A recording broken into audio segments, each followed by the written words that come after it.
Tonight, Kenny Jones. Yes, that's Kenny Jones back again. I've just realised what it is. My little lines on my computer are just one line out from what I'm looking at. So I'm waiting for one more little jingle, and it's not there. Welcome back. We are now going to talk to Jonathan Davis from Wealth Management. He's our regular go-to money man on Talk Radio. Good evening, Jonathan. Hello, Kenny. Hi, how are you?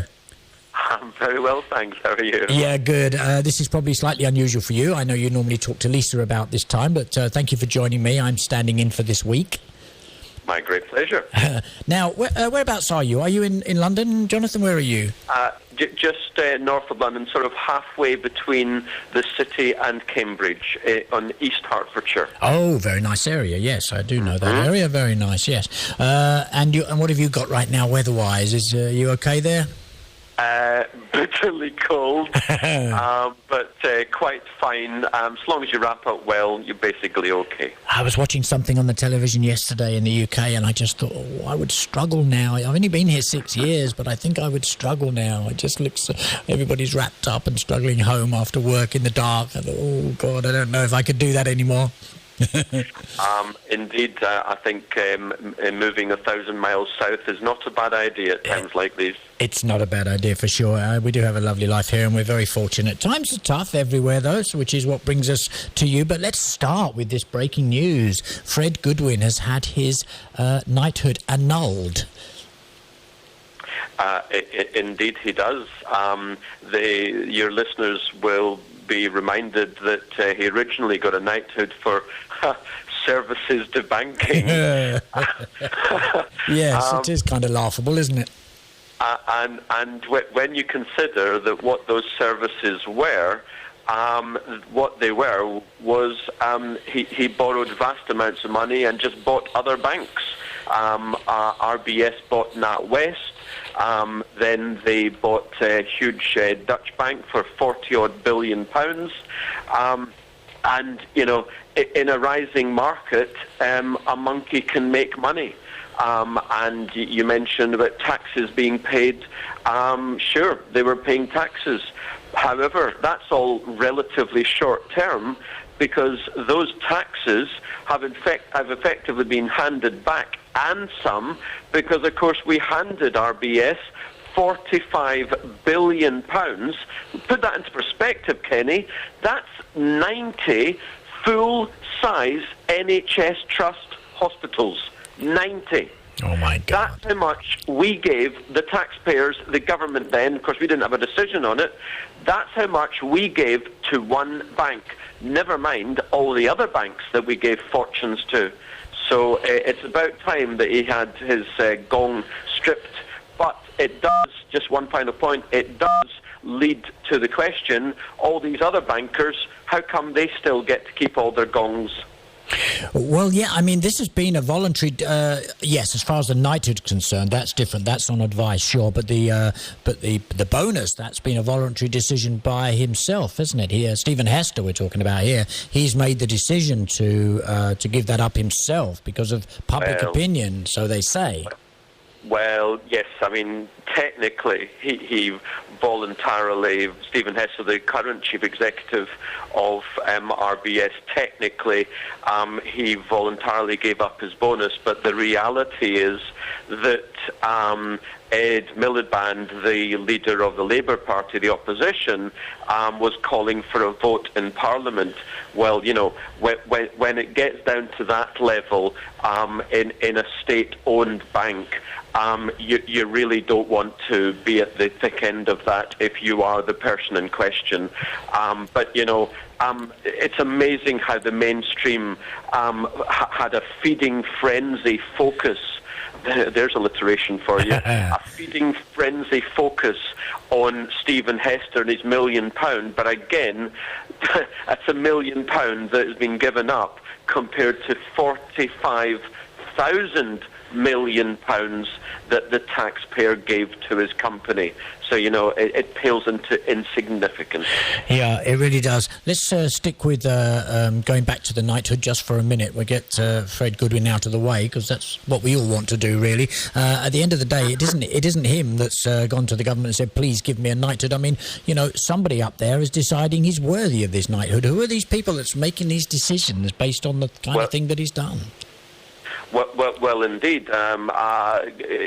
Gordon Clown, beg your pardon, yes. Was the Prime Minister who effectively approved Goodwin getting his knighthood, and indeed all these other bankers who were showered with praise and gongs, not counting, of course, the fabulous levels of money that they've taken out from the system, and they currently get to keep all that money and indeed keep the knighthoods, the CBEs, the MBEs, the peerages, you name it.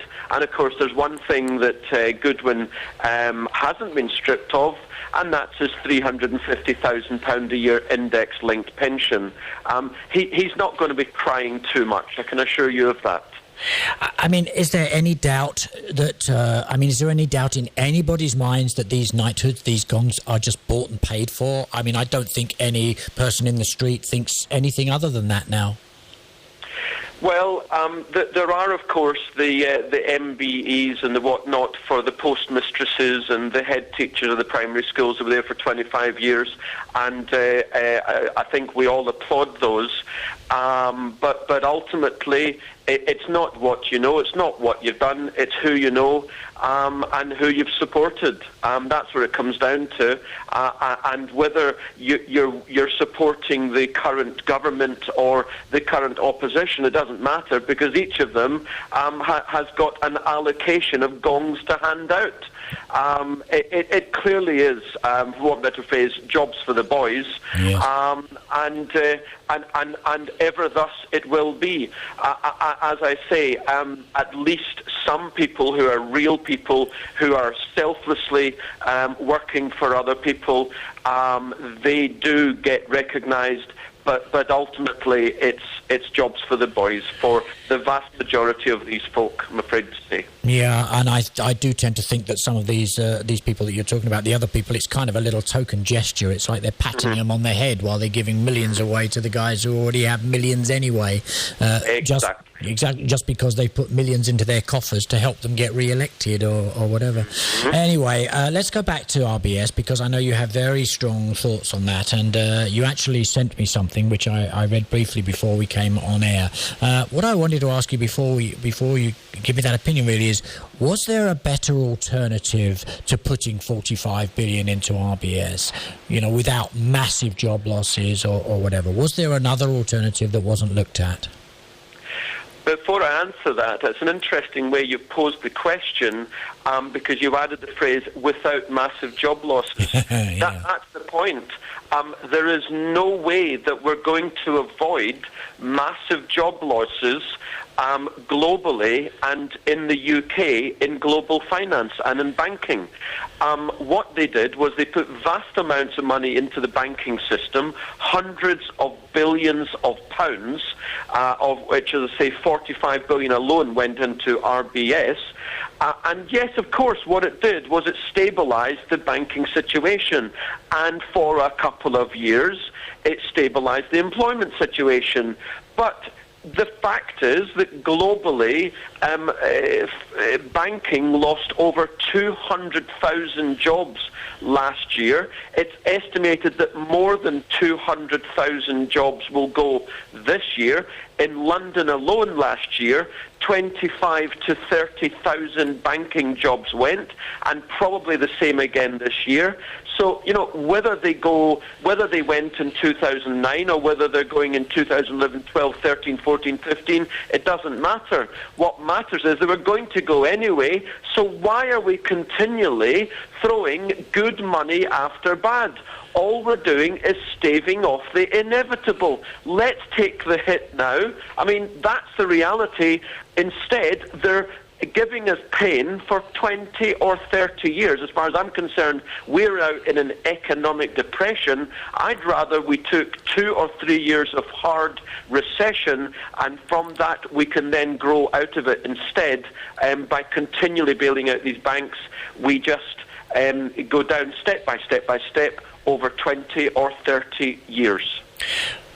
Okay, well, that's really interestingly put, and I understand completely what you're saying. And I don't want to go off track too much, but one little thing springs to mind as you're saying that, and that is how Margaret Thatcher dealt with some of the problems that we had, which was strong, hard, harsh, and as short as she could make it. But everybody she got criticised by a lot of people by ignoring a generation, basically. People say she could have propped up the coal industry for a while instead of all these little villages and towns in the north having no employment. But she knew that there was a big problem and it needed dealing with harshly, but she was been vilified for that. Indeed, Keith Joseph and Geoffrey Howe were her economics gurus at the time. Alan Walters, an academic too. And they were saying to her, look, you've got massively economic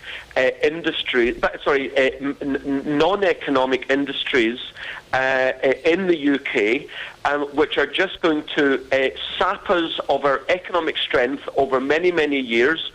Remember, of course, the 1970s, just before Thatcher took power, we had the 3-day week. Yeah. We were the sick man of Europe. It took Thatcher and her colleagues 5 or 10 years to significantly reduce the sapping of the economic strength by those failing industries. And sure, it was hard, but I'll tell you what, in my view, she didn't do it quick enough.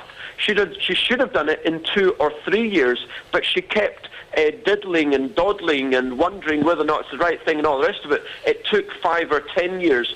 And then look, in the 1990s, after she'd done that, look how strong our economic growth was.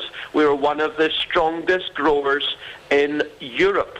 Now, the thing is, the problem with Thatcherism was not the cuts. On the contrary, that was the thing that had to happen. The problem with Thatcherism was that she deregulated lending. She initiated Big Bang, which meant that the city grew and grew and grew, and it became the largest industry in the UK. And although that helped for quite a while, no doubt, the UK grew strongly, our debts grew 4 or 5 times as fast. And that is the reason that in 2008 we came to the peak of the biggest debt bubble in history, and that's why we're now in 20 or 30 years of depression, because the banks were allowed to run riot. Had, however, Thatcher kept the lid on banking as she did on other industries, I tell you, Britain would be a very much stronger place today. We would be the Singapore of Europe. Instead, we're hanging on a cliff edge, and we're about to go over that cliff big time. It's already started in some regions of the country. House prices are down 50%. Unemployment is soaring.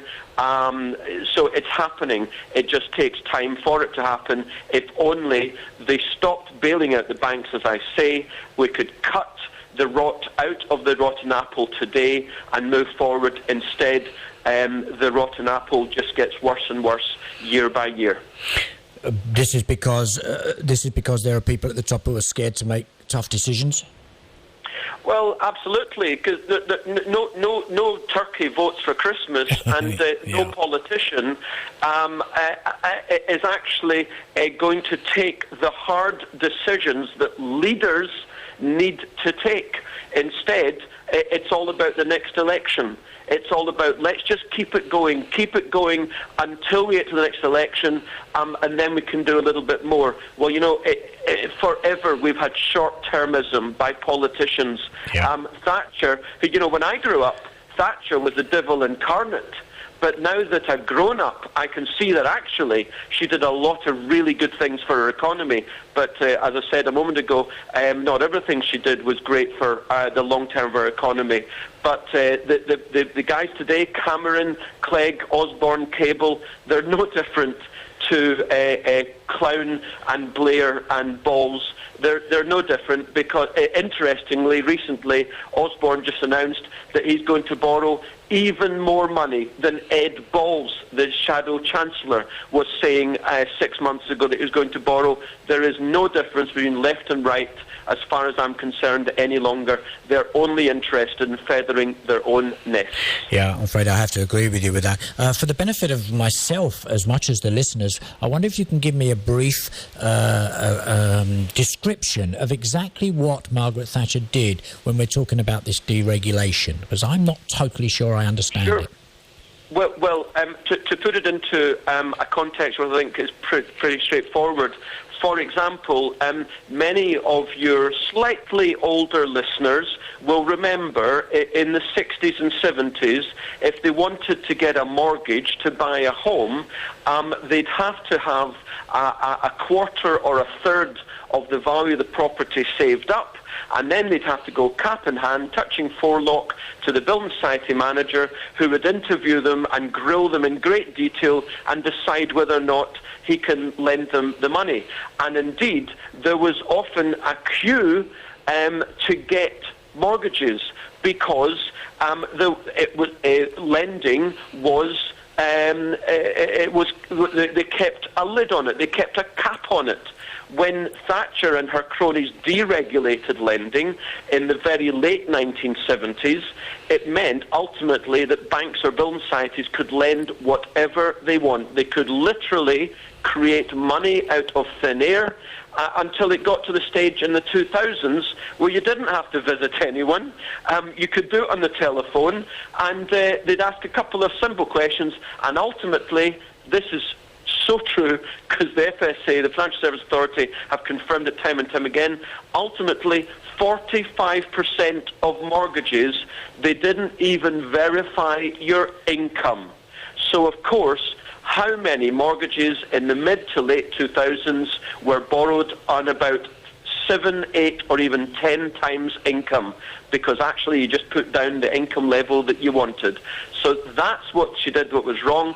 It meant that we became a debt-ridden society, and now, because uniquely the UK has the highest proportion of our economy as global finance and banking, our country has 9.5 times the size of our economy as debts. Now, you put that into a household context.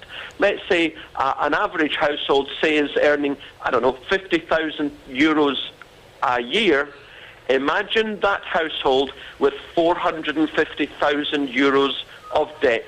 There would be no way on earth that that household could ever come out from under. And that's where we are now in a national context, 9.5 times the size of our economy as debt. Those politicians who say we must have growth, and the other politicians who say they're trying to get growth, do you know what? They're all being 100% disingenuous. You cannot, bold letters underlined, you cannot have growth, I'm afraid to say, when you've got that amount of debt in the economy.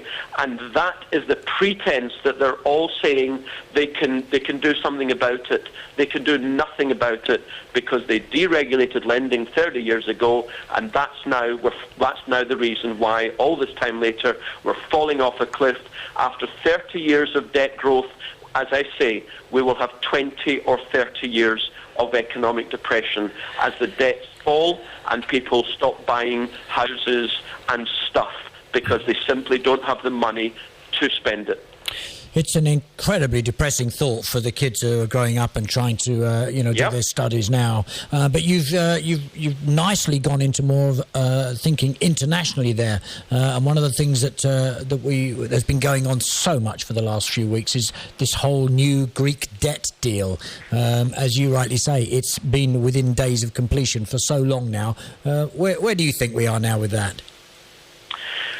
The powers that be are trying to do a deal with the lenders, such that the lenders will accept to only get 30 cents in the euro back of all the money that they loaned.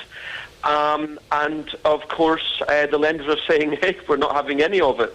Well, of course you would. If you lend someone £10, you don't expect to get only £3 back. I did hear today that they would possibly accept 50%.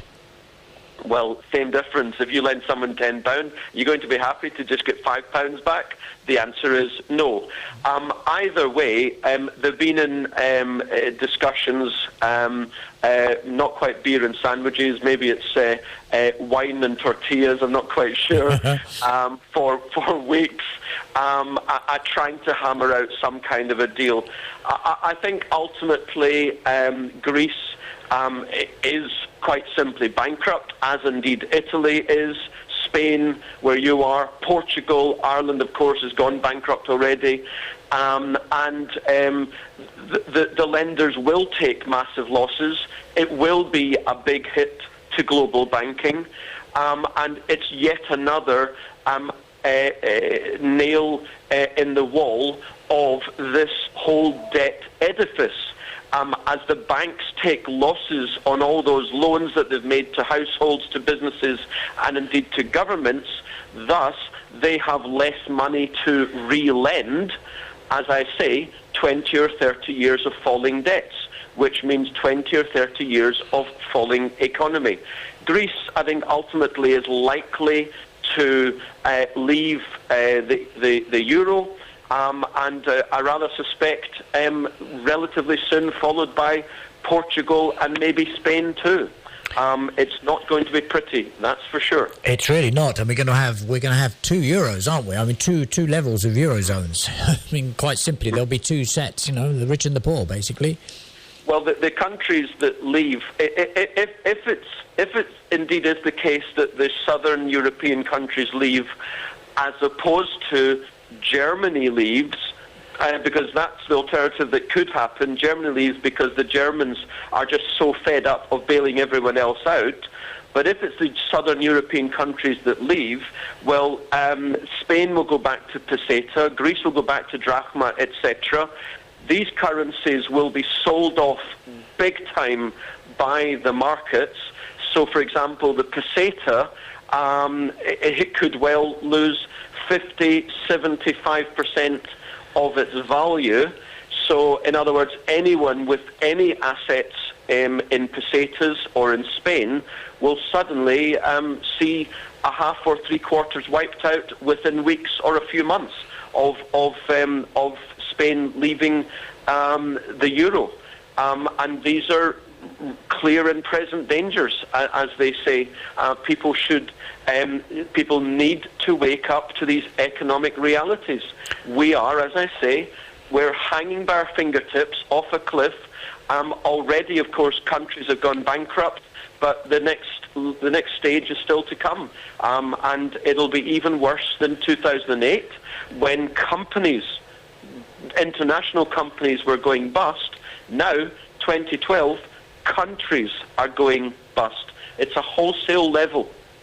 Incredible. Difference, a wholesale level difference. Sorry. Yeah, very scary future. I mean, it's almost, I think, I did say about 6 months ago on one of these shows, I did say we could be at the tip of something so incredible, and we're just ignoring it and thinking, oh yeah, well, we'll get over it, we always do. But it's a lot worse than that. We, as you say, hanging by our fingertips. People have come to, or had come, perhaps not so much the people in Greece now, or in Ireland, or much of Spain, where goodness knows 52% of youngsters are unemployed, and Spain's got 22% unemployment. I mean, these are just fantastically high numbers, and so incredibly depressing. Clearly, economic depression. But always people said something will come up. And actually, if you think about it, what came up sort of 30, 20, 10 years ago was that they slashed interest rates, which helped people with debt to get through. They pumped up the public sector, they borrowed more money, and they pretended that there isn't a major problem. Yeah. Well, the thing is, that's what they did, say, 20 years ago, and they said, well, the kids will pay for it. Do you know what? We're the kids. Exactly. We're paying for it. And the next kids are going to pay an even higher price. Yeah. I think so. I mean, you sent me some paperwork earlier on, and you were talking about the fact that Fitch had downgraded several EU states, just as Standard & Poor's had previously. Is this new states, different states, same? No, it's the same ones, but it does mean that Standard & Poor's are not on their own in having downgraded these countries. So there's three. We've talked. The Tonight Show has talked with me before about the three big American ratings agencies: Standard & Poor's, Fitch, and Moody's.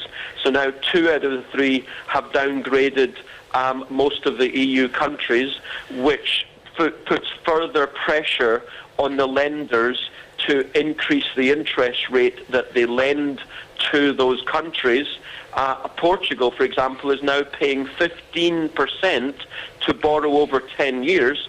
Now, any of your listeners can easily go online and see how much it would cost them to borrow for a mortgage, and it's 5 or 6%, and yet a Western democratic country is now paying 15% to borrow over 10 years. Put that into context, in September last year, Greece was paying 15%. It's now paying 35%. Now, these are numbers which you normally see on the back of your daily newspaper. Those sort of, get a loan from us, we'll only charge 30%, which of course is a massive number. Yes. But they're charging it to first world countries. That's how bankrupt these countries are. Unbelievable. Basically, the world is bankrupt. If we put it all in one pot and share it out, the world is bankrupt. One little statistic, Kenny, if I may. Yes. 12 years ago, there was $80 trillion of debt in the world.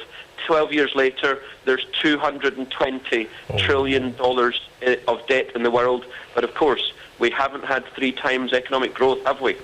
Exactly. Well, that's awful. Very quickly, thank you so much for your time. You've given me a lot longer than I expected, and I appreciate it. This last line you've got down here, I've got to read this out and tell me what this is about. Holocaust Day, 27th of January. What created Nazism and fascism? And are we so far away from that? Tell me what you mean by that. Well, fascism and Nazism, of course, came about from economic depression. In the 1920s. We had hyperinflation in the Weimar Republic in Germany. There was mass unemployment, seriously mass unemployment in Italy. What have we just been talking about the last half an hour? I believe that within the next 5 or 10 years, we could find a couple of EU countries losing their democracies. Remember, Spain and Portugal only became democracies 3 or 4 decades ago. Yes. Half of a lifetime ago. So, given the state of economics, of unemployment, of a pressure cooker world in which we now live, people have got no money, no prospects. Unfortunately, it's a powder keg, isn't it? So, these are the times when, anarchists and tyrants start to sound attractive. That's what I'm getting at. So, I know you can't answer a question like this in 30 seconds, but if you can sum it up in 30 seconds, what really needs to happen now? What needs to be done? We need to stop bailing out the banks. We need to have 2 or 3 years of hard recession. All the costs of running businesses and of living plummet, and that way we can actually get the economy going, because if the prices go down, people can actually start buying stuff. That's the way we'll get the economy going. Instead, 20 or 30 years of depression, that's what they're doing. They're doing route A. I'd rather they did route B. Absolute pleasure talking to you, Jonathan. Really enjoyed that. Thank you so much. Very enlightening. Have a great evening. Well, I certainly will. Thank you, Kenny. Despite all this, just to remind people, you are Jonathan Davis of Wealth Management. People wanted to see you. You have a website, Jonathan, do you not? Sure, it's jonathandaviswm.com. jonathandaviswm.com, and I can always forward people to you if they hadn't got a pen or paper at that precise moment. Thank you, Jonathan. Have a great evening, and I appreciate your time. Good night. Thanks. Bye-bye.